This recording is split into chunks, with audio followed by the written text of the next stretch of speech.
So here's an interesting concept. This is exactly what they were talking about in Bloom and Gloom, getting a cutie mark that you don't like. And I figured that that was impossible. I figured every pony has to enjoy their cutie mark because your cutie mark represents what you enjoy doing.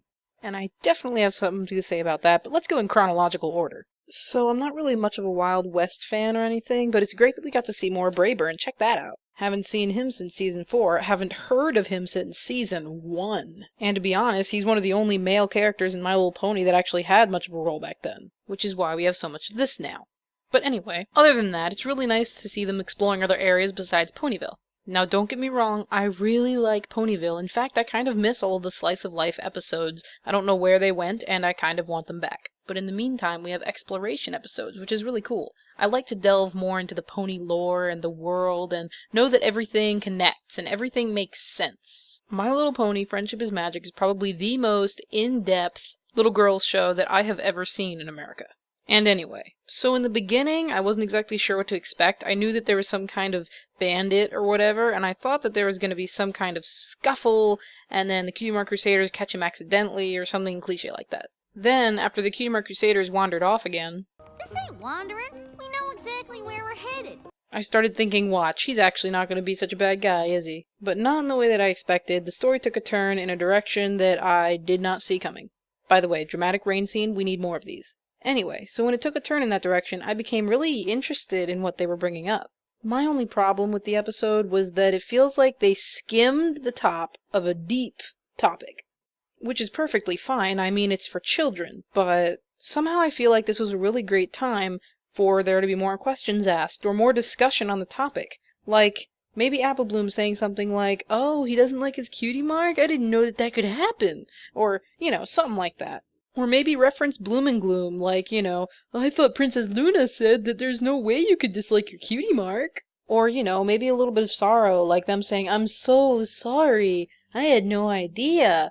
Because of his cutie mark supposedly being that of a klutz and everything. Just something to make it sound like a really rare yet very sad occurrence, Now, I know they wouldn't go too far. It is a children's show after all, and this is Hasbro.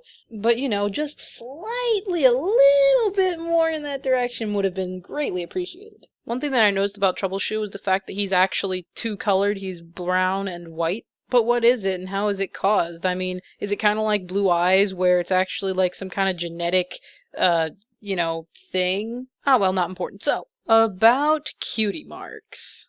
So, as I mentioned, a cutie mark is supposed to represent your talent, what you love to do, and what you're good at doing. But mainly what you love, enough for you to want it to be a part of your life for the rest of your life. Now, I mean, some may argue, no, it represents what you're destined to do. Maybe you don't enjoy your destiny. But at the same time, I think that's the whole point of the episode. To show the fact that you're not going to dislike your destiny or whatever. I mean, your cutie mark represents your passions and your loves and what you want to do and what you're gonna do. As I said, a cutie mark appears when you realize what you're good at and you realize what you love. And that's exactly what happened.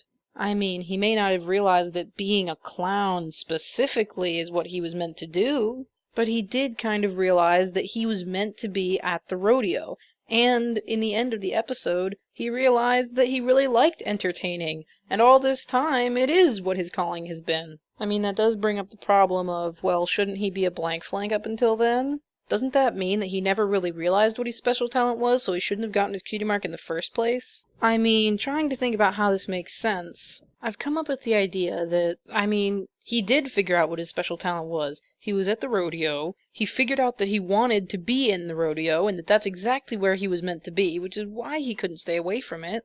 And he figured out that his special talent had to do with him being a klutz. Or dealing with bad luck, same thing. I mean, all in all, that's the building blocks to saying, hey dude, you're a clown. But it's just that he didn't pair the klutz idea with the rodeo idea. And as soon as he saw what his cutie mark was, and assumed that it was bad luck, he figured that that's exactly what he was good at, and that's what he was going to be good at for the rest of his life, and he had nothing else going for him. He sort of let his cutie mark control him, as though his cutie mark decided what he was going to do for the rest of his life, and that was that. And as soon as it showed up on his flank, he just stopped trying. If a smile appeared on his flank, he probably would have gotten it immediately and lived a fine life as an entertainer. But instead, he just figured that bad luck was all he was good for, and he left. I'm sure if he paired the fact that he realized that the rodeo is where he was meant to be, coupled with the idea that he was making the ponies laugh, he would have probably figured it out a lot sooner, maybe almost immediately, and he would have had that whole, "this is what I meant to do" moment. I mean, due to how shaky this is, you could probably say that it was badly done, but at the same time, that same shakiness can also maybe make it look tactful, if you think about it. I mean, it seems dang close to somehow being illogical, but at the same time, close doesn't mean it's all the way there. And maybe the writers knew how far to go, they knew exactly what they were doing, and they made sure that this situation makes sense. Or at least they made sure that the situation couldn't be proven to not make sense based on what we already know. I mean, a pony getting their cutie mark without actually understanding their calling does sound pretty out there. And a lot of people might say that I'm grabbing at threads for trying to make it make sense.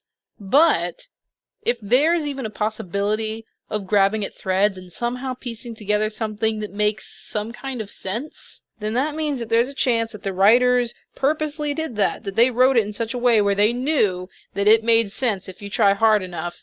And, you know, I know that sounds, like I said, grasping at threads, or straw, or whatever, again. But, you know, life is like that. Just because a situation is hard to make sense of doesn't mean it's impossible to make sense of. And it doesn't necessarily mean that it doesn't make sense at all. So that's what I think, and that's what I'm sticking to. You can stick to it too if you want, or not, you know, whatever. Just go down there and, you know, tell me about it and stuff. And, that was Appleloosa's Most Wanted. Stay awesome, guys.